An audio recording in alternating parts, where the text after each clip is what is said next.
в центре, она, короче, пихта и смоляная. Поэтому такое пламя.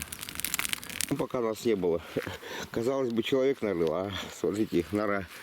За мышью охотился, копался рядом со стоянкой. Иван заделал финскую свечу, посмотрите, это же вообще полностью все продумано.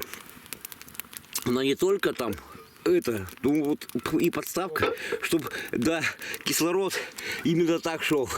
Это вообще круто.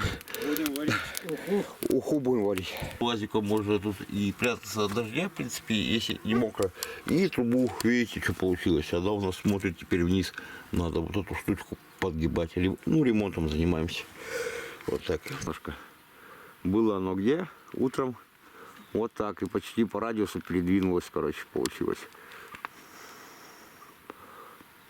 Разогретое. Брундучок принес в гости. Видите, шишечка такая вот. И орешки уже почти хорошие, молочные. Вот так вот смотрится. Понять откуда, видите, небо-то чистое, ребята. И дождик. Ну как без этого? Божьи слезы. Ну вот какой вид у нас ночью.